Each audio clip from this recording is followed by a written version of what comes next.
Assalamualaikum warahmatullahi wabarakatuh. Kalau kita lihat dari sejarah, dulu pernah sampai ada yang namanya fitnah khalqul Quran. Jadi fitnah khalqul Quran ini pernah terjadi pada masa dinasti Abbasiyah, di mana Khalifah Al-Ma'mun sampai kepada Mu'tasim sampai Al-Wathiq. Itu ada tragedi yang luar biasa ketika memahami Al-Quran, tentang status Al-Quran sebagai Al-Quran itu makhluk atau bukan, kan seperti itu. Bahwa Al-Quran itu adalah bukan makhluk, karena kita juga orang Asy'ari kan. Kalamun qadimul la yumallu sama'uhu tanazzaha an qawli wa fi'li wa niyati. Kalamun qadimun, kalam Al-Quran itu kalamullah yang sifatnya qadim. Nah, oleh karena ini satu fondasi dasar yang kita mengerti tentang wawasan keilmuan Al-Quran. Nah, oleh karena itu yang kalau kita tahu bahwa Al-Quran yang ada, yang kita terima, ini satu yang kita ketahui bahwa Al-Quran itu adalah kalamullah. Al-Quran bukan makhluk. Yang kedua, Al-Quran itu hanya satu. Kenapa Al-Quran itu gaib? Karena Al-Quran itu ada di Lauhul Mahfuz. Loh, lalu bagaimanakah Al-Quran yang ada di dekat kita yang kita baca? Kalau yang ada di dekat kita itu semuanya adalah mushaf Al-Quran. Mushaf Al-Quran itu zahir, tetapi Al-Quran itu adalah batin. Jadi gaib.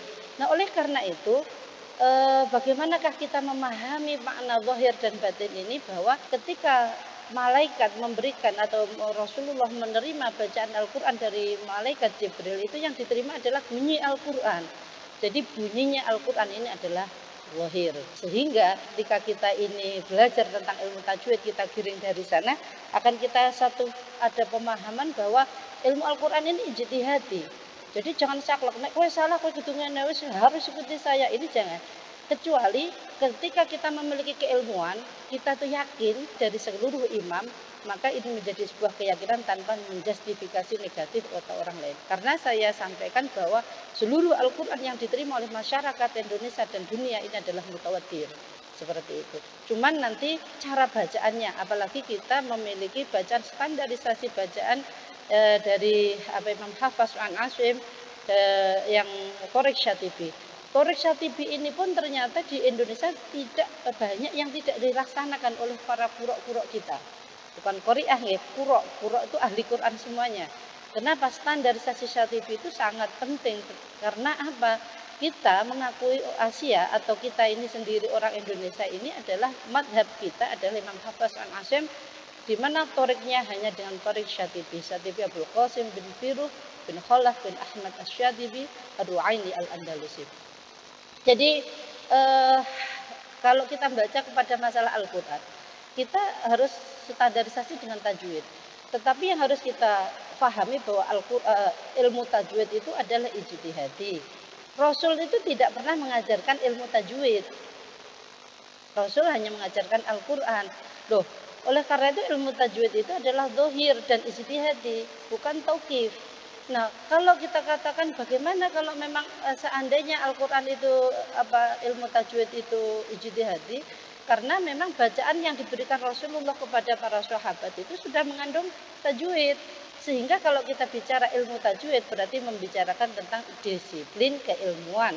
Nah, oleh karena itu kalau kita bicara disiplin keilmuan, maka kita harus tahu bahwa sejarahnya ketika terbukti ketika Sayyidina Ali ditanya tentang makna tarutil, beliau menjawab huwa tajwidul huruf wa ma'rifatil wuquf. Tajwidul huruf itu memperbaiki bacaan, berarti memberikan haknya setiap huruf Al-Quran itu adalah hak makhraj, yang kedua adalah hak sifat. Ini harus, karena boleh jadi satu huruf sama juz'iyahnya tetapi akan beda sifatnya, ini akan menjadikan beda bunyinya. Nah, selanjutnya yang harus kita ketahui bahwa dalam bacaan selanjutnya ternyata Al-Quran ini ada pada abad sejarahnya itu pertama kali, yaitu Abu Abdurrahman Al-Khalil bin Ahmad Al-Farahidi dalam kitab Mu'jamul Ain. Pada akhir abad 1 tahun 95 Hijriah, beliau itu mengarang kitab Mu'jamul Ain. Mu'jamul Ain memang bukan kitab tajwid, memang kosakata Arab. Tetapi ini menjadikan cikal bakal daripada ilmu tajwid, sehingga beliau itu menyebutkan salah satu hukum. Nah, ketika idgham ini disebutkan oleh beliau dan beliau menyebutkan idgham, itu yang diprakarsai pertama kali dalam kitab Mu'jamul Ain. Bahkan luar biasanya dalam Mu'jamul Ain itu banyak sekali. Di antaranya itu huruf abjad itu huruf ilat, sedangkan huruf ba itu adalah huruf lemah, sehingga beliau memulakan atau memulai dengan huruf ain, sehingga itu disebut dengan Mu'jamul Ain. Itu adalah pertama kali cikal bakal daripada ilmu tajwid. Yang kedua, ini juga disepakati atau bahkan Ibnul Jazari sendiri menyebutkan bahwa pertengahan abad kedua baru di Abu Musa bin Abdullah bin Al-Khokoni, beliau itu mengarang kitab Ar-Ra'iyah Ar-Ra'iyah Al-Khokoni. Beliau itu di situ memang sudah menyusun tajwid kitab ini, sehingga mempengaruhi kepada para ulama-ulama berikutnya. Nah, oleh sebab itu barulah disusun berikutnya abad-abad selanjutnya, itu seperti setelah Abu Musa, Abu Muhammad Maki bin Muhammad bin Abi Thalib Al-Qaishi, maupun Abu Umar Uthman bin Sa'id Ad-Dani pada 444 Hijriah, maupun Abu Samah dan yang lainnya. Seperti bacaan Abdul Khair Syamsul Millah Waddin Muhammad bin Yusuf Al-Jazari, ini juga memberikan nuansa. Kitab yang pertama kali tajwid yang diedarkan di percetakan besar di Mekah adalah kitabnya Ibnu Jazari. Oleh karena itu beliau menjadikan bapak daripada ilmu tajwid. Nah, oleh karena itu jangan sampai berhenti di sini, karena setelahnya beberapa abad kemudian ada yang namanya Judul Mulkil dalam kitab Al-Mar'ashi, itu juga menolak beberapa pendapat daripada Ibnu Jazari. Yang kedua juga ada Hasan Jabal, termasuk ada beberapa perbedaan. Sehingga kalau kita pelajari, ternyata ilmu Al-Quran ini berkembang terus, tajwid ini. Contoh sekarang kita langsung masuk pada bait tentang makhorijul huruf. Makhorijul huruf itu kalau kita ketahui ada yang menyebutkan, seperti Imam Syibaweh menyebutkan 13 juz'i makhorijul huruf yang dibagi dengan beberapa juz'iyah. Sedangkan kalau Asy-Syatibi menyebutkan dengan 14. Kemudian Abu Sammah itu menyebutkan 16, sedangkan Al-Mar'ashi 17 dan Ibnul Jazari 17. Nah, ini saja sudah berbeda. Nah, ternyata permasalahan di sini kalau kita lihat secara keseluruhan, ternyata ketika aksol halki yang ada 3, kemudian aksol lisan, makhorijul huruf, wasatul lisan, central part of the truth, wasatul lisan, wasatul halki maupun adnal halki. Kemudian lisan itu juga terbagi menjadi 3, yaitu pangkal maupun tengah, dan yang menjadi problematika itu ternyata malah justru ada kepada juz'iyah yang ketujuh. Ternyata ketujuh itu dalam hitungannya imam lain. Ketika kita berbicara pada Syatibi, ini bukan menjadi yang ketujuh. Tetapi pada intinya ketika kita lihat makhorijul huruf, perbedaan itu hanya ada pada huruf lam, nun, dan ro. Ketika qaf dan kaf, walaupun aksol lisan itu disepakati punya 2 juz'iyah, yaitu aksol lisan hanak rohwah. Mohon maaf, saya itu kemarin alhamdulillah sangat senang sekali, karena saya sangat sulit ketika saya di Mekah mencari di maktabah kanan kiri itu kitab-kitab maupun Al-Qur'annya para imam. Saya punya kemarin waktu ke Mesir ini, kita alhamdulillah dapat At-Tahdid. At-Tahdid ini sangat sulit sekali, karena saya cari di Ampel itu juga sulit. Alhamdulillah di Mesir saya juga dapat Ibrozul Ma'ani. Ibrozul Ma'ani ini adalah muridnya dari Imam Asy-Syatibi. Beliau memahami dalam Asy-Syatibi maupun kitab-kitab, ketika kita melihat berbagai macam judul mukil juga. Kalau kita lihat di sini makhorijul huruf aja sudah banyak perbedaan sekali. Nah, oleh karena itu alangkah kita itu bijak ketika ada sesuatu yang berbeda, termasuk tempat daripada lam, nun, dan ro. Ternyata para imam juga membatasi tentang adanya hafatayul lisan. Seberapakah huruf lam itu menempati makhrajnya? Ternyata yang sama itu ketika menyebutkan bahwa huruf lam adalah huruf yang paling luas, ketika dia menyebut dengan adanya hafatayul lisan.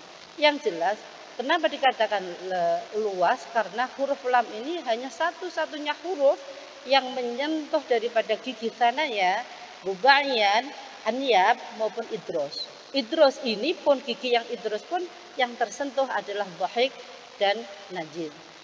Tuahin dan yang tuahin, bukan najid. Najid nggak ikut. Nah, baru nanti setelah beberapa imam setelah kita pelajari itu ternyata luar biasa. Ulama itu menjelaskan dalam hal the tip of the tongue to the hard palate itu ternyata sudah memang sangat berbeda sekali. Nah, oleh karena ini saya mengharap dengan adanya wawasan ini, ayo kalau kita belajar dengan yakin. Nah, oleh karena itu jangan dulu menyalahkan orang lain, karena kalau menyalahkan orang lain nanti kita yang akan menjadi jumud dengan pemikiran kita. Contoh juga Abdul Maki bin Abi Thalib Al-Qaisy tahun 437 Hijriah. Beliau menyebutkan dalam kitab Ar-Ri'ayah bahwa contoh yang kedua adalah sifatul huruf. Sifatul huruf itu ikhtilafu fi adad sifatul huruf hijaiyah.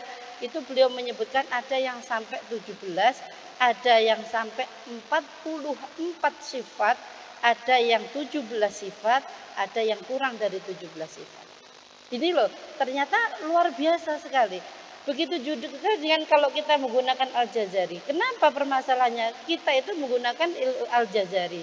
Padahal Thoriq kita adalah Thoriq Syatibi. Nah, memang Thoriq Syatibi tidak pernah membahas, mohon maaf, Syarah Syatibi. Syarah Syatibi memang tidak pernah membahas ilmu tajwid. Tetapi beliau membahas adalah ilmu qiraah. Qiraatus sam'ah. Padahal Syatibi inilah yang harus menjadikan bacaan kita, karena ternyata bacaan yang ada itu memang sangat berbeda, karena memang kita itu menggunakan tajwidnya Ibnul Jazari, sedangkan Thoriq kita adalah Thoriq Syatibi yang saya sampaikan Abdul Qasim bin Firuh bin Khalaf bin Ahmad Asy-Syatibi. Mohon maaf, satu tentang jahar. Jahar itu kalau Ibnul Jazari menyebutkan adalah inhibasun nafsi 'inda an-nutqi bil harf li quwwatil i'timadi 'ala al-makhraj. Sedangkan kalau dia syiddah adalah inhibas as-shad 'inda an-nutqi bil harfi li quwwatil i'timadi 'ala al-makhraj. Sama. Hal ini berbeda dengan bacaan hamzah. Nah, oleh karena itu permasalahan yang paling pelik ketika kita itu menghadapi bacaan, kita tidak yakin dengan bacaan itu, hanya dengan satu kita sudah menjustifikasi orang lain negatif, ini yang salah. Karena bacaan hamas ini para imam juga masih ikhtilaf. Ar-Ri'atan As-Syautiyani, pita suara itu ditemukan setelah Ibnul Jazari.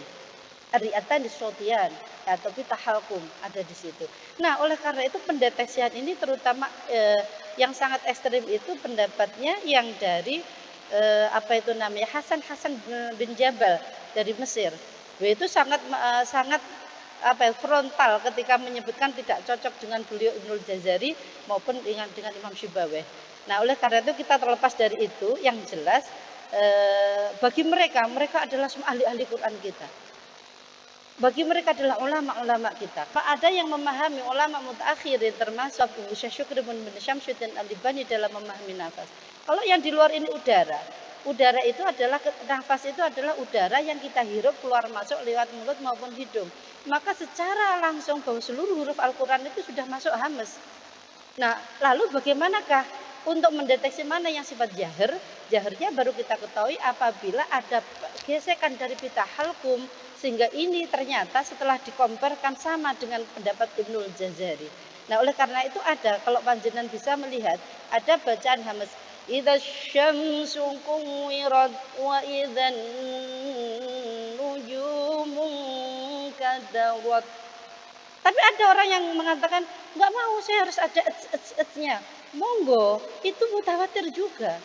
Tetapi permasalahan kalau kita bicara masalah tajwid, maka ada juga kalau panjenengan lihat yang sekarang lagi keren, lagi membumi sekali itu Darwin Hasibuan ya. Itu juga tanpa menggunakan hamas.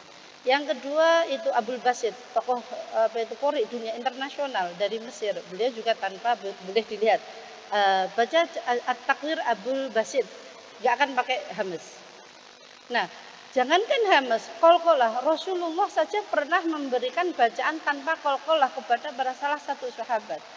Kalau qiraatus sab'ah semuanya menggunakan qalqalah, kecuali ada yang tidak menggunakan, dan ini mutawatir dari Rasulullah, yaitu gurunya Imam Nafi'. Gurunya Imam Nafi' itu ketika memberikan Abu Ja'far bin Al-Qa'qa' dalam Shahihul Qira'atul Asyar. Beliau itu tidak menggunakan adanya qalqalah. Nah, kalau sudah seperti ini, bagaimanakah? Maka ada yang menyebutkan bahwa bunyi dari qalqalah yang terbentuk dari huruf-huruf yang isti'la, maka bunyi qalqalahnya seperti fathatul ulya. Seperti itu. Jadi qaf aqo. Ketika dia qalqalah itu menempati pada huruf-huruf yang istifal, maka bunyi qalqalahnya adalah fathatus sufla, sehingga menjadi ab, aj, ad. Nah, seperti ini. Ini adalah istilah fathatul ulya, fathatus sufla. Ini semuanya ada di dalam pembahasan masing-masing ulama.